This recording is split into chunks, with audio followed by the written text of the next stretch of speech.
It's time for the B-A-Q-A, the B-A-Q-A, the B-A-Q-A, just Tiffany, the B-A-Q-A, not Monday, but B-A-Q-A, but I still got you. Hey, so this is Brown Ambition Question and Answers. You have questions. Although I might not have all the answers, I have some advice that you take with a grain of salt, but not really advice.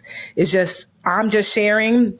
And you're going to lean into the professionals in your life, like I'm not your mama, your daddy. I'm not your financial advisor. I'm not your attorney, honey. I'm not your insurance agent, whomever. Right? So you're going to lean into them.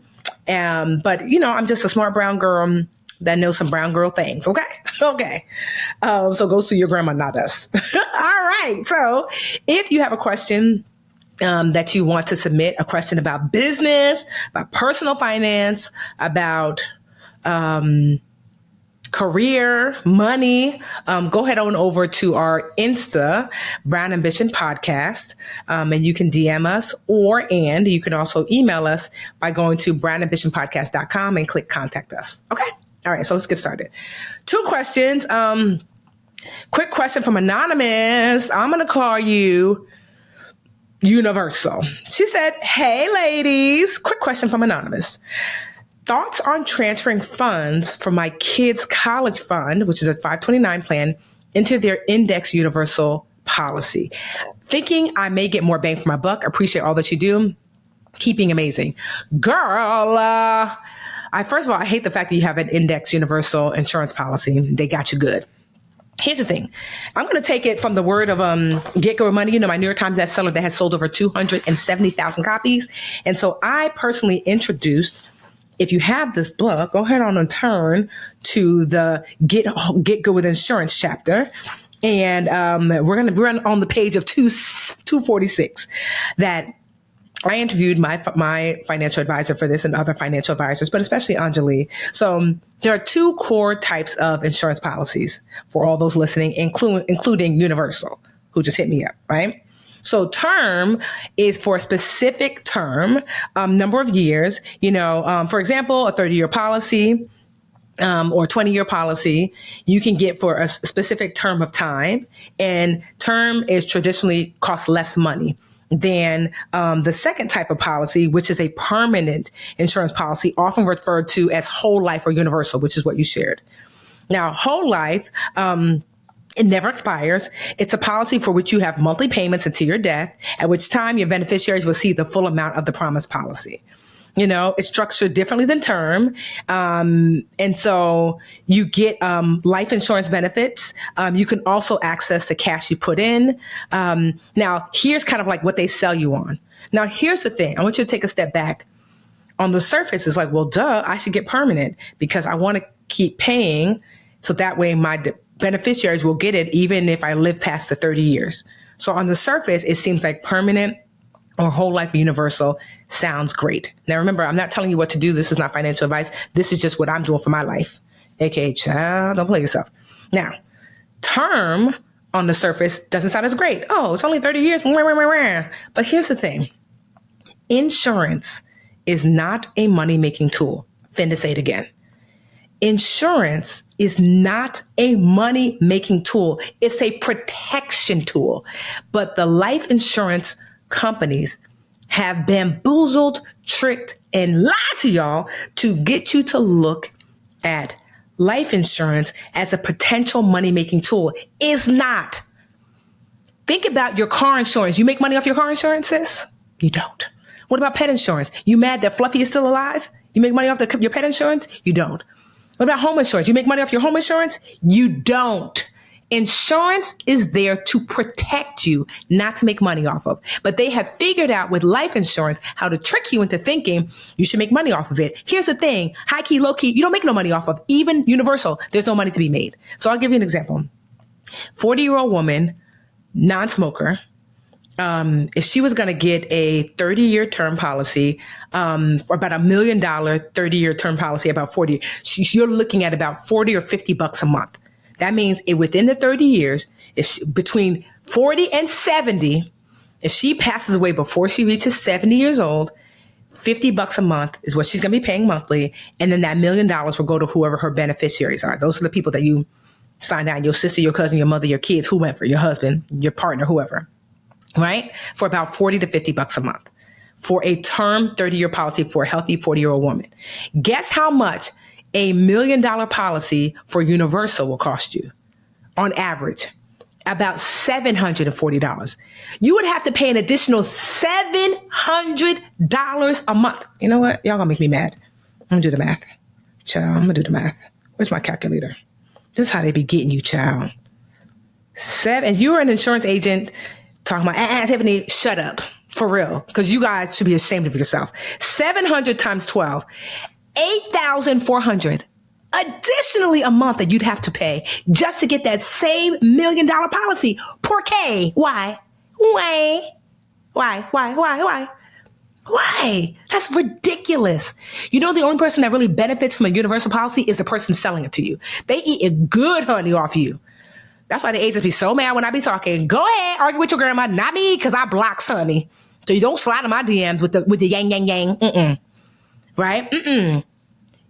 A 30-year policy is meant, a life insurance policy is meant to cover your working years.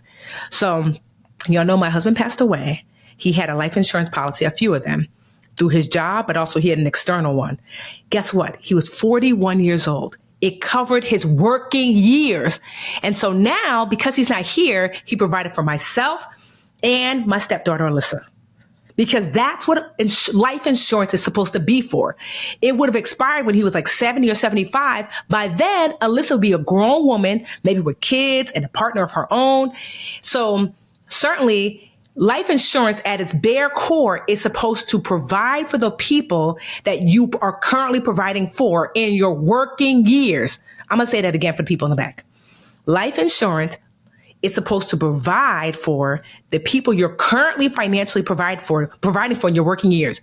Now, by the time, even if you get a 30-year policy when the baby is 1 year old, by the time the baby is 31, the thought is the child is working. The only time, there are a few times where maybe it makes sense. Let's just say you have a child that has special needs and will always need to be taken care of. There might be some leeway there. But for the average person, a 30-year policy is plenty. It's affordable because 60% of people don't even pay the full universal because it's so expensive. It's the first thing to go. People say, oh, I got $40 a month to keep up my $1 million policy, even though I lost my job. But people say, I don't have $740 a month, even though I lost my job. So they get to keep all that money. Okay. So here's some things I wrote in the book, right? If the insurance broker says permanent life insurance acts like a tax deferral because you put the money in and you can essentially take out tax-free loan for a tax-free loan for the amount. What you need to know that is while it's true, it doesn't mean it's the best way for you to get a tax deferral. Make sure you're already taking advantage of all the pre-tax deferral accounts that are available to you, like a 401k or IRA. IRA is an individual retirement account. And so a permanent life insurance policy is not the only tax planning strategy, nor is it the best. And it's probably the most expensive. If the insurance broker says it's building value because it has cash value, you need to know that there are better ways to build your wealth. Do some quick math. What's the difference between what you would pay for a term policy for a year versus the permanent policy? In this example, $700 a month, $8,400 a year. What would you do if you put that into the stock market? Here's the thing. Listen to me closely. According to Consumer Reports, the average annual rate of return for a whole life guaranteed cash value, this is a very popular type of permanent life insurance policy, is 1.5%. Did you hear what I said? The rate of return. Child, you could just put your money in a savings account and they're going to give you more if you're currently listening to this in February 2024. I think mine is like 4% or 4.5%. So that cash value, they be telling you, oh, cash value is basura.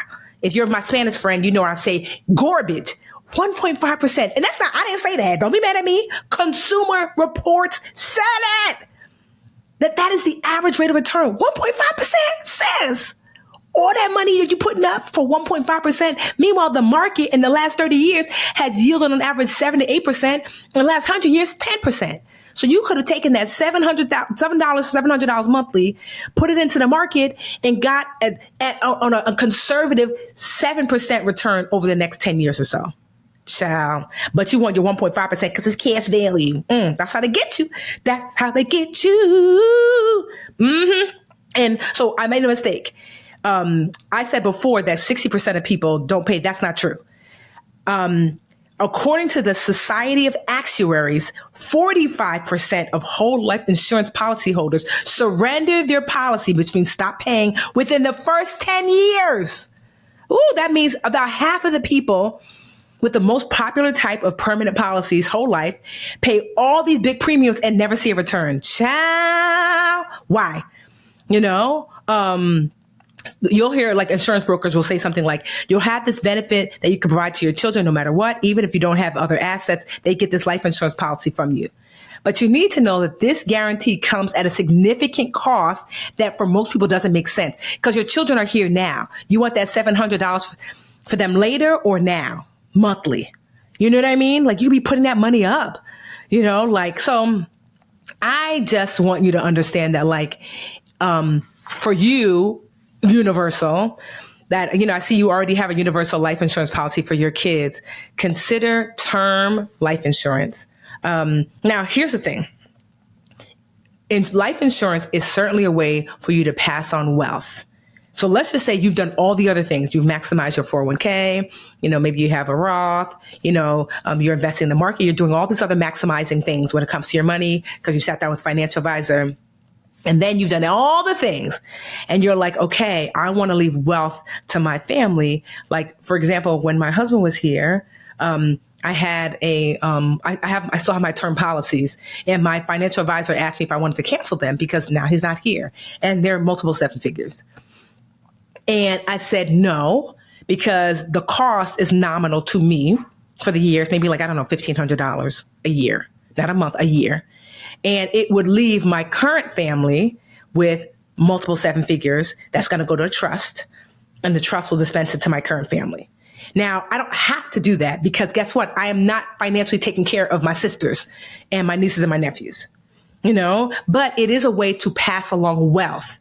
I'm only continuing to pay the $1,500 to $2,000 annually because Anjali, my financial advisor, said you don't have to because Jarrell's not here. And essentially it was for him. And I've already set aside money for Alyssa. She's good, right?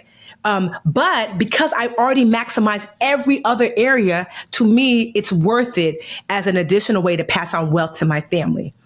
Now, that's after doing the other things. Does that make sense? That life insurance can certainly help you pass along wealth that you don't have access to. Candidly, my husband never made over $60,000 a year, but he was able to leave a good amount of money for myself and Alyssa through life insurance. But even then he had term because it would have taken away from our daily life the cost of universal whole life. So I said all that anonymous to say, child, keep that money in that from 529 plan. And, because you want to be careful because 529s also are tax advantage plans. So if before taking that money out, you want to make sure that it's taken out in a way that's not going to trigger taxes for you, because it is a tax advantage plan. And if you are thinking about taking the money out because you want it to be in some sort of index fund or something like that, you can consider something called a custodial account. A custodial account is the kind of account that I have for my nieces and nephews. So I put money in there, and Alyssa too. I put money in their account. That's how I'm paying for college for her, is that it's not a 529 because I don't know what school finna look like because my oldest nephew is 8. So instead, a custodial account basically is like an investment account, specifically where it can be used any kind of way, but it's not tax advantaged.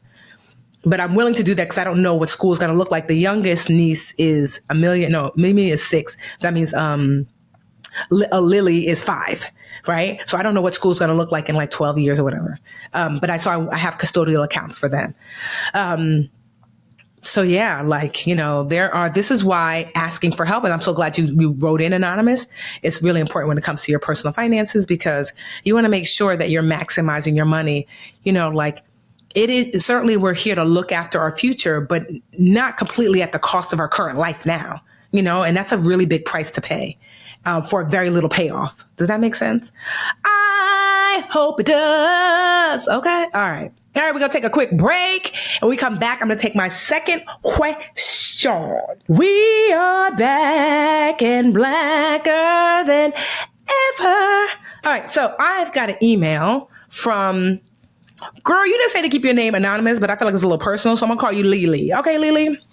Lily said, "Hi, Tiffany and Mandy. I love your show. Thank you. Thank you so much for your financial insight each week. I've been separated from my partner since May 2023. We have been living separately since then, and our 3-year-old child, and our 3 children have been living with me. I cover pretty much all of the expenses for our children. His contributions have been minimal. And I will be moving forward with getting a divorce this year. Okay. Fortunately, I have been blessed to have a stable job as a physician. Okay, girl, get money, honey. And financially, I believe I'm in a good place. Oh, this is good. She said, I make over $250,000 a year. I love that for you. Smart sis, Dr. Lily. I need to update it. We're going to call you Dr. Lily. Dr. Lily says, my partner used to take care of our taxes and we shared expenses when we were together. Now that that's no longer the case, I'm wondering if I should look into getting a financial advisor and accountant to help me navigate things on my own and file my taxes. Thank you for your input and advice. Dr. Lily, honey. So first of all, yes, if you are ready for that divorce, go ahead, child, because you want to make sure that, when you're married, your finances are combined. And I don't know what your partner's finances are, but it seems like they're not helping you with the children. So that gives me a little indication that I don't know where they stand financially. And they might be racking up debt, which could be y'all's debt if you don't, remove yourself. But I know divorce is not easy. So I'm certainly not advocating for divorce. Do what's best for you, but just being mindful that there are financial ramifications. With that being said, you said, should I look into getting a financial advisor? Yes, Dr. Lily. I actually have a website called, what is it called? Oh, yourmoneymatch.com. I partner with this organization that helps to match you for free to a financial advisor. You're going to fill out a bunch of questions at yourmoneymatch.com. And it's going to give you up to 3 potential financial advisors that you're going to interview. Now, here's the thing. The reason why I'm not giving you the organization's name directly, they hate that I don't do it, but I don't care. I'm not thinking about them, thinking about you. Because when you go to yourmoneymatch.com, before you get matched, I will give you the questions to ask, like a document to fill out so you're ready. So this is a document that I filled out when I was looking for my financial advisor, and I found her, Anjali. Like, I created a document called Your So-Called Financial Life that gave her an idea of who I am financially. I submitted it to her and a bunch of people ahead of time so we could have an educated conversation about who I was financially, what my goals and hopes and dreams are. So I give you that, my So-Called Financial Life document. I give you the questions to ask and what to look out for. You do the quick quiz, which is literally just a few minutes. Then they're going to send you an email of like up to 3 financial advisors that might be a fit. And you're going to interview them to make sure that they're fit. And if not, go back, take the quiz again, and get some new people. And so that's why I won't give you the name of the company directly, because I told them I need to be in the middle of that. And they just told me the other day, which I'm so happy about, that the people that go to yourmoneymatch.com, she said that you guys have been showing up so ready. The questions that you've been asking, the fact that you know your numbers. I said, I know. That's why I wanted to get in the middle, because I don't want to just fling you to the streets and say, oh, go talk to a financial advisor. How? What should you be looking for? Like for example, Anjali is not only a certified financial planner, which is critical. There's a difference between just a regular financial advisor. That's the gold standard, a certified financial planner. And the organization that I connect you to only has certified financial planners. Not only does she have that, she's also a CPA, a certified public accountant. For me, a business owner, that was critical. Everybody don't need all that. I pay Anjali good money because not only does she advise me on the money side of the Tiffany side, but also on the budgetnista side of business. So it might be an overkill for someone, but not for me. And so it's not enough for me to work with Anjali. No, you want a financial advisor, a certified financial planner that matches you. You might find someone who navigates folks who are going through divorce. Like, for example, Anjali, actually, her husband is a physician, and a lot of her clients are physicians that have their own practices. So she does a lot of small businesses and physicians. She does high net worth individuals. So I share all that to say that it's not one size fit all when it comes to financial planners. That's why I said yourmoneymatch.com. It's totally free to get matched. Financial advisors are not free, but it is totally free to get matched. And like I said, all the resources I give you to find the right match, I give those away for free. Okay? And so, yes, you should absolutely, I think, at least have a chat with a financial advisor. A lot of people are anti-financial advisor. I don't believe in having a financial advisor. They're going to be mad at me, this organization. I don't care. You're not the boss of me. I'm the boss of me. I don't believe in financial advisors that do AUM, assets under management. What does that mean? That means they manage your assets. Say, let's just say you give them $100,000 to manage. They'll take a percentage, usually about 1%. It ends up being way too expensive over the life. I like financial advisors that I pay them a lump sum, whether it's monthly, annually, or whatever, or just one time. So financial advisors that do that, let's just say I say, oh, I want a financial plan. And they said, okay, plans are usually between $1,200 to $1,500. They give you the plan, you work the plan. Boom, you're done. Versus you by the time a financial advisor takes 1%, which doesn't sound like much, it actually combines to typically eat up almost all of your gains. No, I don't believe AUM. So that's just my 2 cents. I don't believe in navigating financial advisors that take AUM. A lot of my friends don't believe in financial advisors at all because they're like, you can put it into an ETF or a money market, not a money market, a mutual fund, and make, just basically pick an index fund that navigates how the market navigates. So the S&P 500, top 500 companies, you can literally choose an index fund, put the money in there, and what the market does, your money does. And the market on the last 30 years has returned about 8% or more, So you don't need a financial advisor to do that. That's what they would argue. But as someone who lost their spouse, I will say I am so grateful I had a financial advisor because Anjali, it wasn't just about here's what you do with your money. A really good financial advisor is holistic. Before Jarrell passed away, because it was an aneurysm, so it was really sudden, Anjali asked for all of our financial paperwork. He had a pension at work. We had life insurance policy. We had all this stuff. Anjali looked at all of our insurances, everything. A good financial advisor doesn't sell insurance. Sorry for those people who are mad at me. Kick rocks, because y'all be overselling people stuff. That they don't sell insurance. They don't sell anything. Just information. Just, hey, Tiffany, here's what I suggest. Anjali would say, hey, Tiffany, you are underinsured. You need to get more insurance. Go talk to your insurance company who I'm not connected to and ask for this type of insurance. She don't get paid on the back end for that.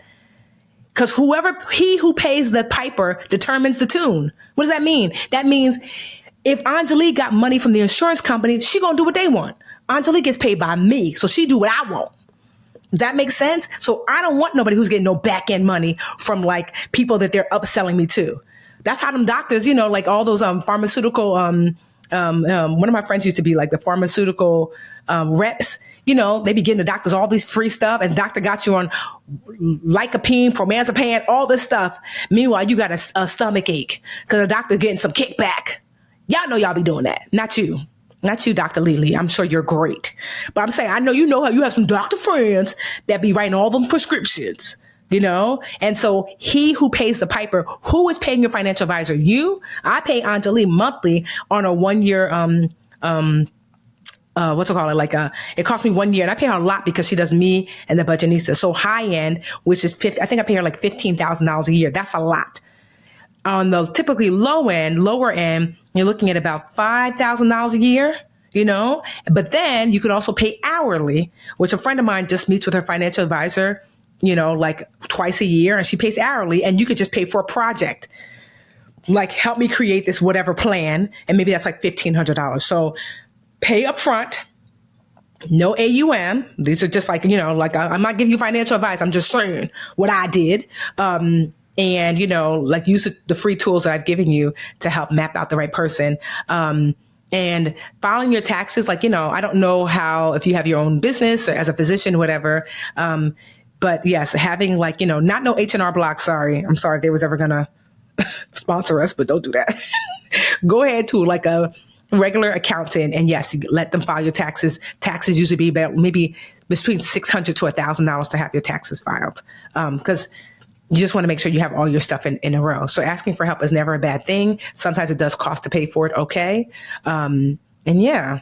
So, girl, you're on the next stage of your life. Take care of you and your beautiful babies. Dr. Lily, we'll see you in these financial streets. If you want my body and you think I'm sexy. That's a song. Some of y'all too young. If you want our advice and you think I'm smarty, come on, lady, let me know. I edited it for y'all. Go ahead on over to Brown Ambition Podcast on IG or brownambitionpodcast.com. Click contact us. You can ask your questions there. Questions about money, career, business, entrepreneurship, finance, honey, career. Oh, that's a career. Even your life, honey. You might want some life advice. I don't know all the things, but I know some things. Until next week. Oh, before I leave, can you please, if you found any use for Wednesday's episode, when I talked about the benefits of building community, or this episode, share it with a friend. Okay? Sharing is caring. We want our podcast to grow. We want more sisters to find us. Brothers, too. We don't turn nobody around. Sisters, how y'all feeling? Brothers, y'all all right?